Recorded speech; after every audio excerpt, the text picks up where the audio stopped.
Fala galera, boa tarde, tudo bem? Muito prazer, meu nome é Lucas Ribeiro, sou desenvolvedor aí já tem algum tempo. E no vídeo de hoje eu pretendo aí mostrar a instalação ali do cursor juntamente ali com algumas configuraçõezinhas interessantes que a gente vai dar uma olhada, né? Dar uma mexida, entender como funciona, que são os MCPs, tá? Então, vamos lá.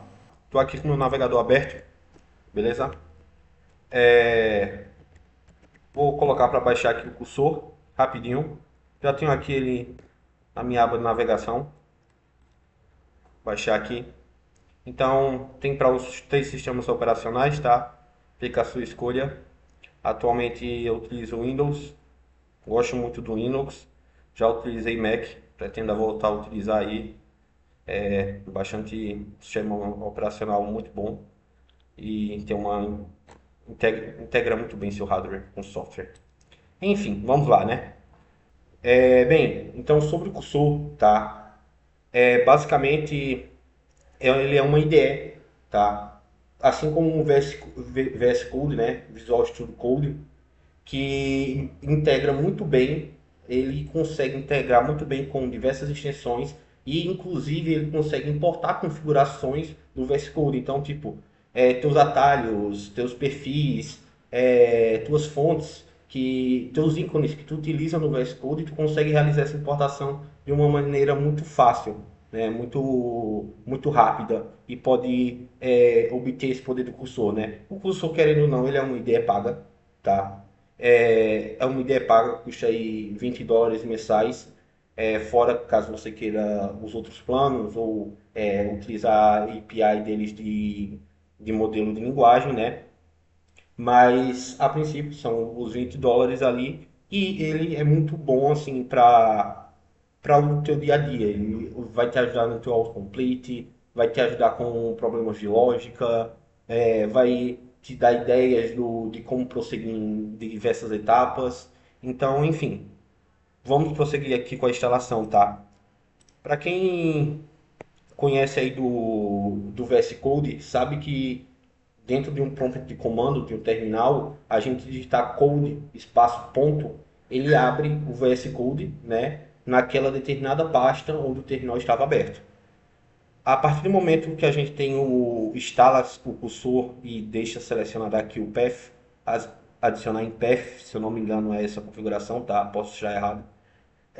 Basicamente, a gente permite essa troca de variáveis de ambiente, onde o code ponto, ao invés dele abrir o VS Code, ele passa a abrir o cursor, tá? Então fica esse ponto aí de caso você não queira trocar essa variável de ambiente, tá? Então fica esse ponto aí de atenção. Caso trocou sem querer, basta acessar as configurações de ambiente do seu sistema operacional e realizar a devida troca, tá? Então vamos instalar aqui. Como eu já tenho baixado, ele vai no caso atualizar, né? Então vou dar uma pausada aí, pausar aqui e a gente volta em seguida. Certo, gente? Então baixou aqui, tá o cursor. Eu abri aqui essa aba de configurações que basicamente, né, ele vem com isso aqui aberto. Basta você vir aqui em três pontinhos e Chat Settings, né, e consegue acessar essa opção. Aí, da ocultar aquele menu é Ctrl I, né? E para abrir também é Ctrl I. Então aqui no cursor eu já abri o que seria o tema da aula de hoje, né? Que seria questões dos MCPs, que são onde vivem e, enfim, brincadeiras à parte. Como funciona o MCP, o que que ele é, como é que ele auxilia na gente e, principalmente, onde é que ele é inserido dentro da inteligência artificial, né? Bem, deixa eu abrir aqui o nosso guia de estudo, certo? Então, estou aqui, vocês podem ver aqui, né, bastante conteúdo, tá? Então, trazendo uma visão geral do MCP. O MCP é uma sigla, né, que significa Model Context Protocol, que nada mais é que é o protocolo de contexto do modelo. Como o próprio nome já diz, né, ele é um protocolo que ele melhora dá a entender, né? Ele melhora o contexto daquele teu modelo, né? Então essa é a intenção, né? Ele é um padrão, né? Um padrão aberto criado ali pela OpenAI para conectar modelos de linguagens, fontes externas, APIs e tudo mais, tipo várias ferramentas para poder integrar, junto com inteligência artificial, integrar esses outros serviços, até mesmo outras inteligências artificiais, tá? Então, basicamente o objetivo é permitir que LLMs, modelos de linguagens naturais, né, descubram, leiam e executem ações em sistemas externos de forma segura e padronizada, né? Então, basicamente, o MCP, como eu havia dito, né, a gente consegue integrar ele com API. A gente pode até criar um próprio MCP. Para quê? Para a gente fornecer, né, algo ali para pro nosso projeto que dentro do nosso modelo de linguagem que a gente estiver utilizando no cursor da vida, né, a gente possa, ou até mesmo em uma outra IDE para dar aquele autocomplete, né, dentro daquele modelo, como eu esqueci agora o modelo de linguagem do GitHub, tá? Peço perdão, mas enfim, a gente poder criar ali e ajudar o nosso próprio trabalho, né? Criar um MCP para ajudar o nosso próprio trabalho ali, tá? Então, bem, como o nome já diz ali, ele se trata também de segurança e controle de permissões, tá?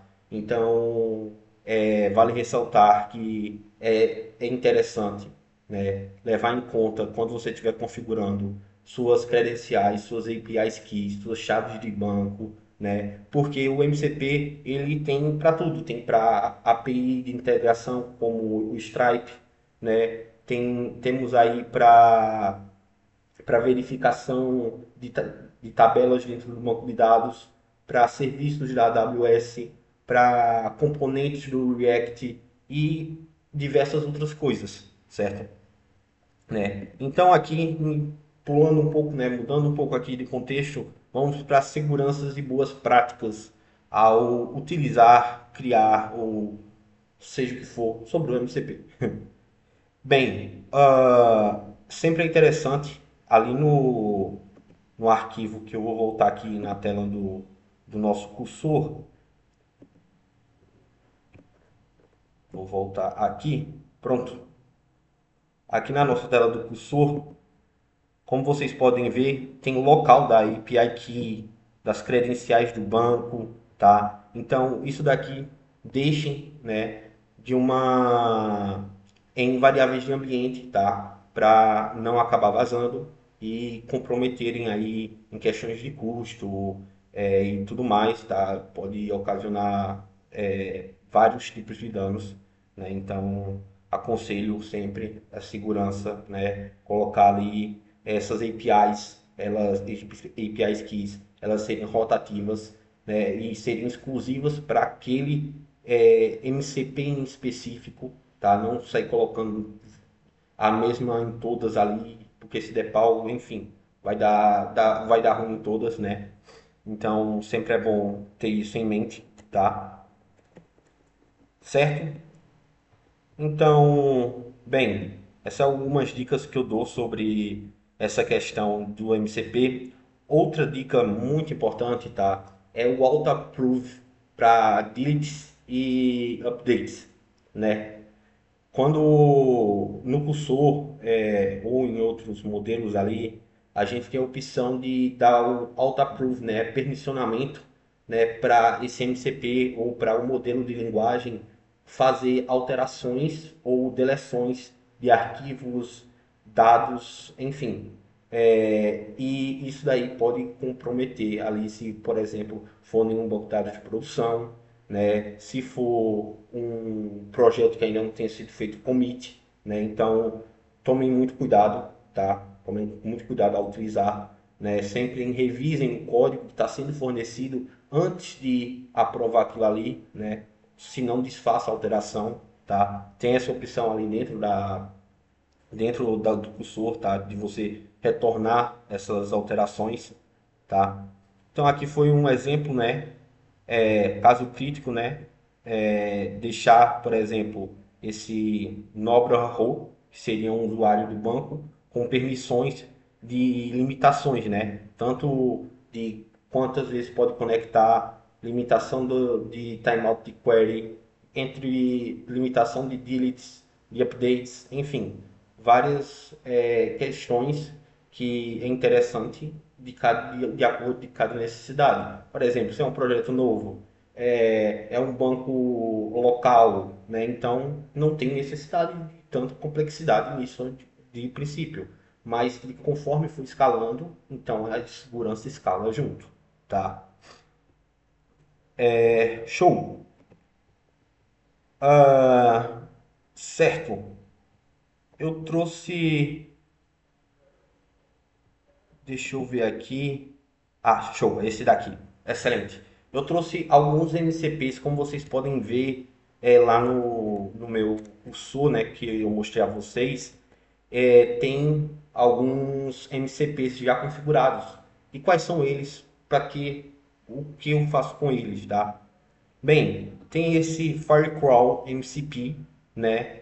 O que que ele faz? Ele consegue extrair PDFs, documentações, né, da web e colocar dentro do nosso contexto, tá? Então é muito útil, tá? Muito útil aí para ele conseguir pegar um contexto e ir montando esses PDFs, documentações, né?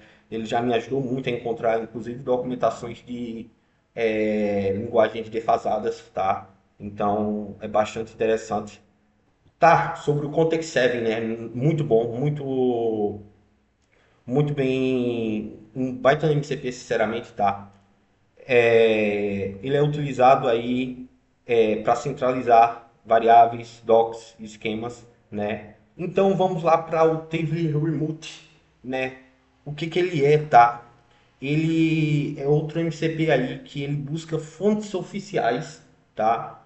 Então, para deduplicar domínios, ele serve, é uma boa prática, né, para deduplicações de domínios, né? Ele consegue buscar outras fontes em paralelo com outros MCPs, por exemplo, o Firecrawl, como diz ali, né? Ele consegue ali montar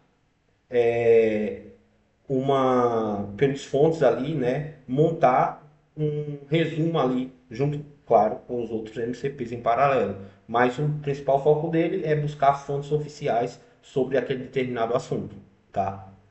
Então, o sequential thing, tá? Ele basicamente é muito interessante, tá? A função dele é fazer o planejamento e execução de pipelines em multi-etapas. Como assim? Ele pega todo aquele teu contexto que tu pedisse para enviar ali para o modelo de linguagem fazer e divide em etapas. Ele basicamente divide em etapas. Pronto. Ah, para eu fazer aqui o login, eu preciso da tabela usuário. A tabela usuário, ela tem as propriedades x, y, z. Tá, a tabela usuário, ela tem relacionamento com a tabela A. A tabela A tem relacionamento com a tabela B e C. E daí ele vai montando esses passos e seguindo esse passo a passo ali para poder gerar como o próprio nome de Boas Práticas aqui diz, esses checkpoints e dizendo, ah, tá bom o código assim para ti? E daí tu consegue, tipo, não, eu parei aqui, ou vou continuar no outro dia. Ele parou naquele passo. Tu consegue continuar o chat a partir daquele passo que tu parou, entende? Então, basicamente, ele é muito, muito, muito útil, tá? Eu utilizo muito ele e aconselho muito. Database Tools, tá? É outro MCP que quebrou um galho muito recentemente em um projeto aí que eu estava atuando, que eu estou atuando, inclusive ainda, né? E ele quebrou um galho porque o que que ele faz? Ele é um MCP, né, para fazer conexão com o banco Postgre, né? E ele basicamente consegue é, verificar as colunas, tabelas, os esquemas e outras diversas coisas, como por exemplo constraint, foreign key, primary key e outras diversas coisas ele consegue buscar ali e trazer para ti, né? Aliás, teu contexto, né? E para o teu contexto saber de onde de onde montar aquela tabela usuário, por exemplo, né? Temos aqui o Front-End MCP Server, ele é da AWS, tá? Ele basicamente é um tooltip da AWS Labs, juntamente com o desenvolvimento front-end em React, né? Então ele pega esse tooltip ali que tem da AWS e utiliza para desenvolver componentes React, tá? Temos outro aqui, o CodeDoc MCP Server, tá? Ele é muito útil ali para tu fazer deixar aquele teu PR, aquele teu pull request bem organizado, bem bonito, aquele teu commit bem profissional, ou se não aquele changelog, né, da vida muito interessante. Pronto, esse MCP é perfeito para ti, né? Ele gera documentações baseado no que foi alterado, né? Não só pode ali pedir para gerar com base em tudo, né? Mas ele vai gerar, ele configurado, né? Ele vai gerar para dizer as diferenças que foram feitas naquele projeto, tá? E vai dizer ali, temos nessas novas variáveis de ambiente, isso daqui, essa funcionalidade tem essas novas APIs e esses novos métodos, enfim, ele vai descrever ali para ti de uma forma bem interessante e tu consegue explorar ele ainda mais, colocando ele ali para gerar design pattern, né? Dizer quais design patterns foram utilizados, né? Então ele consegue descrever isso ali com precisão, tá? Então é bastante interessante. Show. Aqui é um exemplo ali de como estrutura recomendada de como configurar os MCPs, tá? A rotação periódica de chave que eu havia falado, né? MCPs com auto-approve vazio, né? Não marcado. Sempre ter backups, sempre. Tá? Recentemente, inclusive, passei por uma situação bem complicada por o backup ter, infelizmente, corrompido e, enfim, deu ruim. Bem, para finalizar o vídeo, gente, eu mostro aqui um exemplo de configuração do MCP. Esse exemplo é exatamente o exemplo ali que estava na minha máquina, né, que eu mostrei ali no cursor, tá? Eu vou disponibilizar esses arquivos aí no conteúdo do vídeo, tá? Então, para quaisquer dúvidas, basta entrar em contato com a gente, tá? Ficaremos muito felizes em sanar as dúvidas de vocês, né? Então, gente, tá aqui, tá? Ele é um JSON grandão para configurar o teu MCP, tu diz o nome dele, né? E tu basicamente preenche o que tem que preencher. O que eu vou preencher aqui, né? Bem, pega a documentação daquele MCP, destrincha ela e daí tu monta o que tu precisa ali no teu JSON, sabe? Tu não vai precisar de todas aquelas variáveis que ele dispõe, né? Mas algumas ou outras tu vai precisar para poder fazer devidas integrações. Então, basta dar uma procurada na tua documentação do MCP e gerar aqui, né, o teu JSON para o cursor reconhecer. Quando o cursor reconhece, como eu vou mostrar agora, tá? Como pode ver, ó, eu tô aqui, ó, ele está reconhecendo, tem 4 ferramentas habilitadas ali para o sequential thing. Aqui com table remove ele não encontrou nenhuma ferramenta, prompts ou arquivos que poderia ser utilizado para ele, né? No database também, por conta que eu não coloquei minhas credenciais. No front-end MCP Server tem um, e aqui temos 4, né? 4 ferramentas disponíveis para ele poder se basear, aliás, utilizar para ele fazer montar seu devido contexto e poder colocar esse contexto dentro do modelo de linguagem. Gente, é isso, tá? Espero que tenham gostado do conteúdo. Qualquer dúvida, basta entrar em contato. E, e é isso. Muito obrigado. Excelente, no meu caso, fim de semana. Vejo vocês depois. Valeu!